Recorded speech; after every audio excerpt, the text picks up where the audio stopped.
இனியா இளவரசனை இமைக்காமல் பார்த்து கொண்டிருந்தாள். என்ன இனியா, என்ன ஆயிற்று? ஏன் இவ்வாறு விழிக்கிறாய் என்று வினவினான் இளவரசன். இனியா தூக்கி வாரி போட்டு தன் நிலைக்கு வந்தான். இல்லை, ஒன்றுமில்லை என அவசரமாக பதில் கூறினான். அப்படியா என இளவரசன் அவனின் வெற்றி புன்னகையை வெளியிட்டான். இல்லை, நீங்கள் இங்கு இப்படி திடீரென்று வந்தீர்கள்? நான் கார்த்திக்கை பார்க்க வந்தேன் என்றான். ஓ என்ற இனியா, நீங்களும் அவனும் விரைவில் நண்பர்களாகி விட்டீர்கள் போலும் என்று ஒரு மாதிரி குரலில் கூறினான். ஆமாம் இனியா, நான் அவனிடம் காலையிலே வருவதாக கூறியிருந்தேன். ஆனால் வர இயலவில்லை. நான் இப்போது கார்த்திக்கை தான் பார்க்கப் போகிறேன். நீயும் என்னுடன் வருகிறாயா என்றான். இனியாவிற்கு அவன் பேசியதின் அர்த்தத்தை விட அவன் ஒருமையில் பேசியதுதான் மனதில் நின்றது. இவன் நம்மை எப்போதிலிருந்து ஒருமையில் அழைக்கிறான் என யோசித்தான்.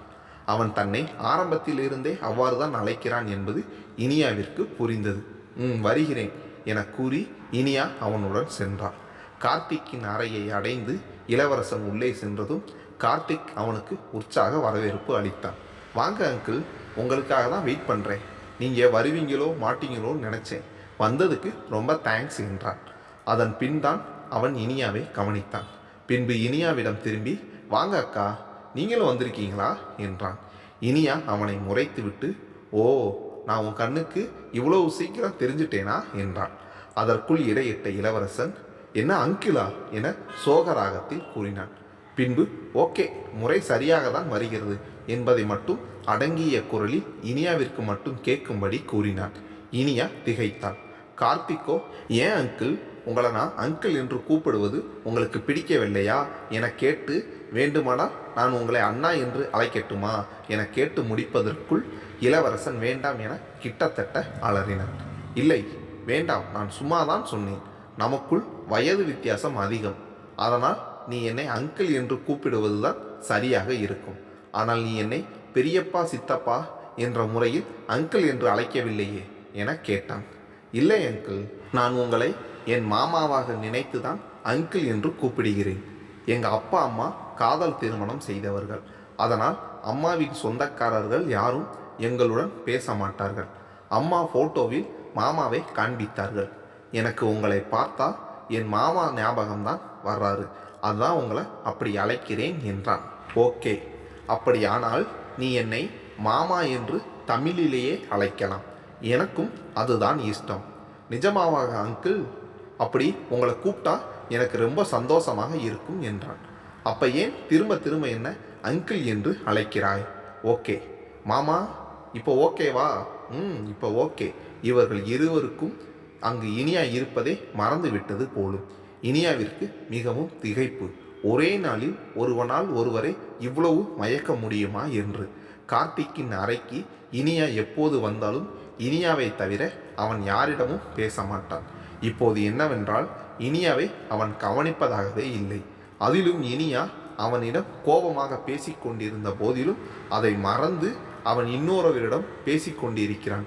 இனியா, சரி நான் கிளம்புகிறேன், நீங்கள் பேசிக்கொண்டிருங்கள் என்று சொல்லிவிட்டு கிளம்ப தயாரானார். ஏன் என இருவரும் ஒன்று போல் கேட்டார்கள். நீங்கள் பேசிக்கொண்டு இருக்கையில் நான் ஏன் இங்கு தேவையில்லாமல் நின்று கொண்டிருக்க வேண்டும் என்றாள் இனியா. அப்போதுதான் இருவருக்கும் அவளின் கோபம் புரிந்தது. சாரி அக்கா, உங்களை நான் கவனிக்கவில்லை என்று என் மேல் கோபமா அக்கா? நீங்கள் இருவரும் நண்பர்கள் தானே அக்கா, பின்பு ஏன் என் மேல் கோபப்படுகிறீர்கள் என கேட்டான்.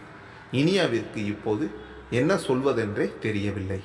சமாளித்து, இல்லை அப்படி ஒன்றும் இல்லை, நான் இன்னும் சாப்பிடவில்லை, போய்தான் சாப்பிட வேண்டும், அப்புறம் ஒரு அப்பாயின்மெண்ட் இருக்கிறது என கூறினார். அப்போ என் மேலே கோபம் இல்லைதானே அக்கா என கார்த்திக் சோகமான முகத்துடன் கேட்டான். அவன் முகத்தை பார்த்து பரிதாபப்பட்ட இனியாவும் இல்லை என கூறினார். அப்படி என்றால் ஒரு 5 நிமிஷம் இங்கே பேசிக்கிட்டு போங்கக்கா, இல்லைனா எனக்கு ரொம்ப கஷ்டமாக இருக்கும் என கெஞ்சினான். இனியாவும் சரி என தலையசைத்து சில நிமிடங்களுக்கு பிறகு அங்கிருந்து கிளம்பினான். இனியா உடனே இளவரசனும் கிளம்பினான். பின்பு, இனியா, உன்னிடம் கொஞ்சம் பேச வேண்டுமே என்றான். அவன் மறுபடியும் ஒருமையில் அழைப்பதை கண்ட இனியாவிற்கு கொஞ்சம் கோபம்தான் வந்தது. இப்போது முடியாதே மிஸ்டர் இளவரசன் என்றான். மிஸ்டர் என கூறியதை யோசித்த இளவரசன், ஏன் இனியா, நான் உன்னை வா போ என்று அழைக்கிறேன் என்று கோபமா? எப்படியும் நீ என்னை விட 4-5 ஆண்டுகள் சிறியவளாக தான் இருப்பாய். அதனால் உன்னை வாங்க போங்க என்று என்னால் அழைக்க முடியவில்லை. தவறென்றால் சொல்லிவிடு. நான் முயற்சி செய்து உங்களை அவ்வாறு அழைக்கிறேன் என்றான். திரும்பவும் இனியாவிற்குத்தான் ஒரு மாதிரி ஆகிற்று. அவசரமாக இல்லை இல்லை என்றாள். பின்பு ஏன் நான் இப்போது உன்னுடன் பேச இயலாது என வினவினான். இப்போதுதானே கூறினேன், எனக்கு இப்போது ஒரு அப்பாயின்மெண்ட் இருக்கிறது என்று என கூறினான். என யோசித்து, உனக்கு ஆட்சேபனை இல்லையெனில் உன்னோட லஞ்ச் டைமில் நாம் பேசலாமா? நானும் இன்னும் சாப்பிடவில்லை. உங்களின் லஞ்சை கொஞ்சமேனும் என்னுடன் செய்ய மாட்டீர்களா? எனக்கு ஒன்றும் ப்ராப்ளம் இல்லை. வாங்க என் அறைக்கு செல்வோம். இருவரும் இனியாவின் அறைக்கு சென்றார்கள். இனியா ஒரு டிஃபன் பாக்ஸ் எடுத்து இளவரசனிடம் கொடுத்தாள். என்ன இனியா, என்கிட்ட உன் லஞ்ச் கொடுத்துட்ட, நீ என்ன பண்ணுவ? எனக்கு ஒன்றும் ப்ராப்ளம் இல்லை, நீங்கள் சாப்பிடுங்க. நான் ஜஸ்ட்டு உங்ககிட்ட பேசணும், அவ்வளவுதான். இல்லை, நான் இன்னொரு லஞ்ச் பாக்ஸ் எடுத்துட்டு வந்திருக்கேன், நீங்கள் சாப்பிடுங்க. சாப்பிட்டுட்டே என்ன சொல்லணுமோ அதை சொல்லுங்கள் என்றான். என்ன, இன்னொரு லஞ்ச் பாக்ஸ் எடுத்துட்டு வந்திருக்கீங்க? யாருக்காக எடுத்துட்டு வந்தீங்க? எனக்கு தந்துட்டீங்களே, பரவாயில்லையா? இல்லை, என் ஃப்ரெண்டு ரேவதிக்காக எடுத்துட்டு வந்தேன். நான் டுடே சாப்பிட லேட் ஆயிடுச்சு. அவள் சாப்பிட்ருப்பா, நீங்கள் சாப்பிடுங்க, ஒன்றும் ப்ராப்ளம் இல்லை. ஓகே. சந்துரு இன்னும் நார்மல் ஆன மாதிரி தெரியலை. அம்மா என்ன ஃபீல் பண்ணுறாங்கன்னா, நீங்கள் கொஞ்சம் அடிக்கடி எங்கள் வீட்டுக்கு வந்து அவங்கிட்ட பேசிட்டு இருந்தால் அவங்கிட்ட இன்னும் இம்ப்ரூவ் தெரியும்னு ஃபீல் பண்ணுறாங்க. அம்மா மட்டும்தான் நினைக்கிறார்களா என்று இனியா மனதில் கேட்டுக்கொண்டான். நீ என்ன சொல்கிற இனியா என்று இளவரசன் கேட்டான். இனியாவும் வேண்டாம் என்று சொல்லத்தான் நினைத்தாள். ஆனால் அவளால் அப்படி சொல்ல இயலவில்லை. என்ன இனியா, என்ன யோசிக்கிறீர்கள்? இப்போதைக்கு அவனை இங்கு கூட்டிட்டு வர்றதுல இருக்கிற ப்ராப்ளம் பற்றி நான் ஏற்கனவே உங்ககிட்ட சொல்லிட்டேன். கொஞ்சம் யோசிச்சு சொல்லுங்க. வேற டாக்டர் ஏற்பாடு பண்ணலாம்னு கூட யோசித்தேன். பட் அவன் உன்கிட்ட ஃப்ரெண்ட்லியாக பேசுகிறான், அதான் யோசிக்கிறேன்.